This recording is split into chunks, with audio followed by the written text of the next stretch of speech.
I'd like to do this video on mental illness. I said that on one of my other videos, and I don't know, I forget everything. And basically, I didn't follow through. As most of you know, most of you may not know, I'm mentally ill. I have been since birth. It became manifest when I was about, I forget, 45, 48 years ago. I'm 77 now. I'm bipolar 1. And I want to make two comments about mental illness related to the Mormon Church. The Mormon Church is extremely, extremely attractive to mentally ill people. And I'll tell you why. That net that the missionaries put out there to capture, is the right word, new members and get their tithing and get their devotion and whatever, that net, when an emotionally disturbed or a mentally ill person sees these missionaries, beautiful, dressed well, articulate, polite, kind, courteous, that's kind of nice because most mentally ill people don't have those people in their life. Usually they're people in little white coats and families screaming at them and the law enforcement and policemen threatening them to quit acting like a fool. So that's a beginning to attraction. When missionaries come into the orbit of a mentally ill person, that's a pretty pleasant experience. Now, the other thing is that when the missionaries tell about the Mormon Church, um, for mentally ill people, we can believe anything. We believe that Jonah was swallowed by a whale and lived in there several days and then got spit out and went on a mission to Nineveh. We believe that an angel with a flaming sword could threaten a man to screw 14-year-olds and have 30 other wives. To a mentally ill person, that's how, well, it's reasonable, it's possible. I'm so embarrassed. I'm so ashamed. I used to think this myself. Well, Heavenly Father can cure mental illness, I'll tell you that. Anyway, not that I say that I'm cured. Please don't misunderstand that statement.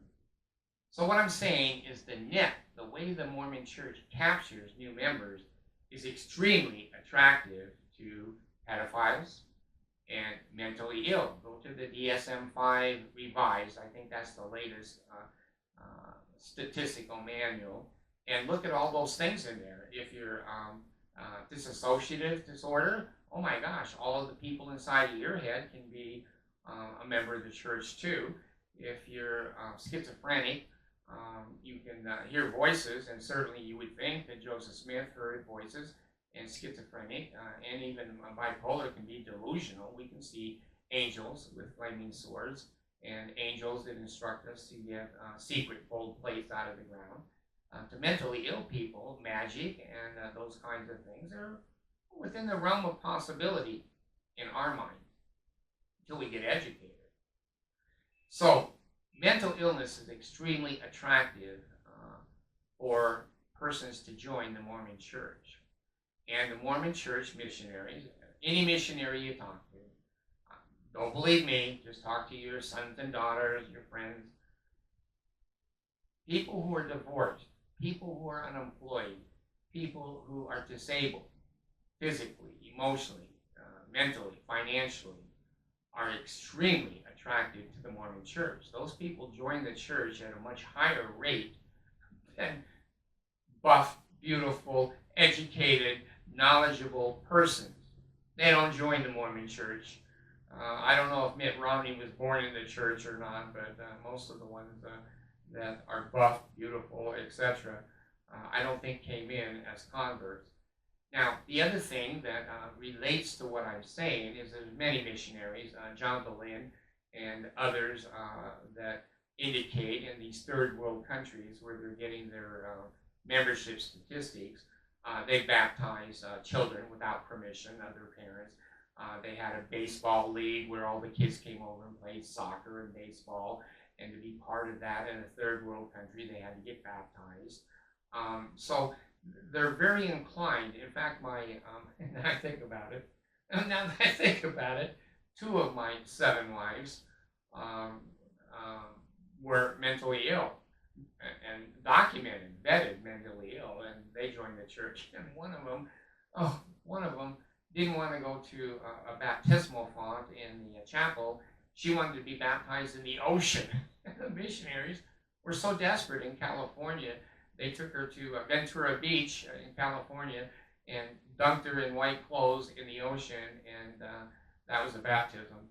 So the capturing of vulnerable creatures and people is an expertise of the Mormon Church, and it's their I want to say profile. I want to say prone. And when you're old, the P's all line up until the right words come in. It's their I can't think of it. Anyway, the point is, if you're mentally ill, you're disabled, you're divorced, you're poor, you're dumb, you are desperate, the Mormon Church seems like a pretty good deal to you. You have two beautiful people coming in, making appointments. Oh, I'm important. They're making appointments. They're coming in, and I get to talk, and they're training me, and oh, I like these people. Well, then you go to the decision to get baptized, and you're pretty much captured. Now, let me go from the net of the Mormon Church, bringing in the disabled, mentally ill, the disenfranchised, the minorities, the desperate, the third world countries. That Mormonism can be very attractive to that population, segment of the population. Now, here's the other thing. If you're in the Mormon Church, like I was, 50 years in the Mormon Church, mentally ill,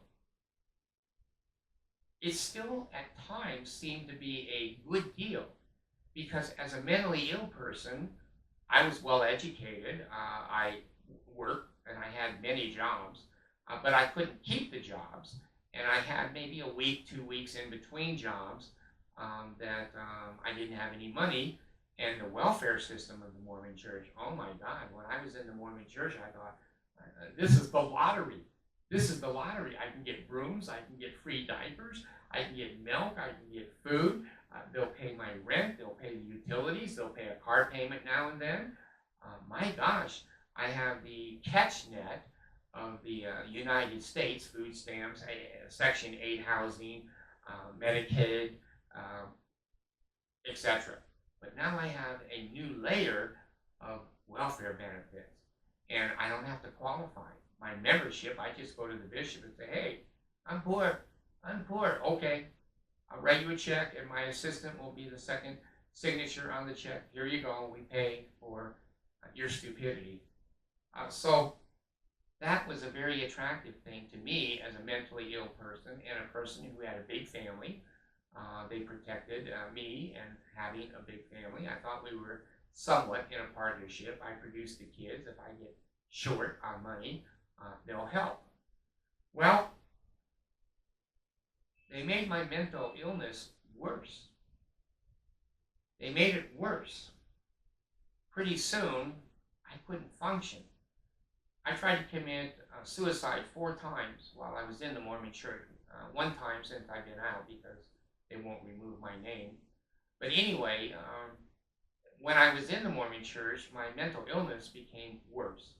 I had medication, I had increases, counseling. I went to LDS Family Services, and if I wasn't wearing my garments and believing everything, that I should pray harder, fast, and believe, and God works in mysterious ways. That was their counseling philosophy.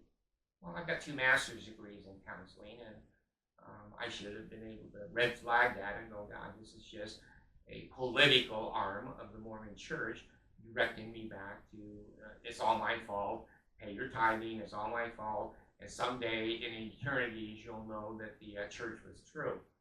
So the church exacerbates mental illness. Now, the other thing that the church does is it captures mentally ill people. I think even the mentally ill are smart enough to resign. Maybe not in as great a numbers as normal people. Normal people see the red flags very quickly, but you know, you shut an abused child in a dark closet, and they're begging to come out, and they're mentally fearful and ill, you say to them, well, pay your tithing, wear your garments, and worship Joseph Smith, and we'll open the door. Okay, okay. So that principle is there, that they're captured. Normal people get a little bit captured, but they come into the church, some of them independent. Most come into the Mormon church dependent, emotionally, physically, financially, on somebody or something. Good, independent, self-directed human beings don't get attracted to the Mormon cult. So they will exacerbate your problem like they did me. I finally got enough red flags and enough courage to go, well, God, I need that welfare. I need the Relief Society president sometimes coming over when I don't have enough food, I don't have diapers, I don't have formula, I don't have fresh fruits, I don't have meat for my children, and God, sometimes they can help me pay the rent. That was very hard for me as a mentally ill person to get off of that dependency. The Mormon church prides itself all the time on, we want people to be independent, we want them to be self-sufficient. No, they don't. What that really means is we don't want to pay them any cash. We'll pay them food, we'll give them milk, we'll give them brooms, but we own all those companies and all the people are volunteers there. I volunteered at the Deseret, putting Kool-Aid together and picking apples and oranges off the trees in Longpoint, California, that went into the Desert Industries plant and went into the Deseret food can. So what the Mormon church says about your independence and my independence is basically, we're not going to give you any money. Cash. We love cash. Cash is our Jesus. Cash is our motivation. But we'll throw you crumbs. Wasn't it Marie Antoinette that said to the peasants complaining, let them eat cake? The Mormons don't even give you cake. They just give you some sprinkles now and then. You find your own cake and your own frosting. So I wanted to kind of put this together for mentally ill people, why we feel the way we do, why we're victimized by the Mormon church, and why we many times will join the Mormon church. And the other thing about being mentally ill, there's not a lot of relationships that mentally ill people have. Their children hate them. Their family hates them. The neighbors hate them. Everybody hates a mentally ill person, usually because of their behaviors. Well, when you join the Mormon church, you have 300 friends in your ward the moment you're dipped in the water. And when you're dipped in the water, you have 2 missionaries there. You have people looking and clapping and accolades. Oh, congratulations. Man, you've hit the lottery. As a mentally ill person, this is automatic friendship, automatic social interaction, and people that will probably accept you a little bit more than the general population because you're a member. If you're a member of the group of the Mormon church, they'll put up with a lot more shit from you than the general world will. You go out in the general world, they're going to go, David, you act like an asshole. Get the fuck out of here. You're trespassing, and don't come again. They never said that in the Mormon church to me. All of the antics and all of the craziness and all of the things I said and did that would be stoned in normal society, the members of the church would go, well, you know, he's an elder, he's working in the temple, he must be a good man, he has all those children. There's excuse after excuse after excuse for the disenfranchised, the mentally ill, and those of us that were born not to socialize. The socialization, the dances, the potluck dinners, the funerals, the family home evenings, the going to BYU and being in seminary. You go to seminary in the morning. God, there's 30 children right there that accept you. When you go out of the door, you go over to the junior high or high school, and the general population there goes, God damn, you're weird. Get the fuck away from me. But in seminary, they never said that to me because they were all generally disabled and mentally ill too. So I wanted to bring these concepts out. If you're mentally ill, if the shoe fits, wear it. If it doesn't, throw it in the trash. But I was mentally ill. I was captured. I was scared to leave. I needed many red flags, not just one or two red flags. I admire you young adults that see this shit right off hand. I didn't see it for a half a century, partly because of my mental illness. So, if you're mentally ill, evaluate this. If you're thinking of joining the church, if you're stupid, uneducated, desperate, divorced, disabled, bankrupt, make sure you don't join the Mormon church, because they're going to supposedly help you with that. They don't, we mentioned that they're going to help you get into pyramid and multi-level situations. They never mentioned that at all. So anyway, maybe my song screwed up because I was leaning too far. So anyway, I want to end this video, the mentally ill, and the title of this video will be The Mormon Church and the Mentally Ill. I've learned the algorithm on YouTube and on viral, Facebook, Twitter.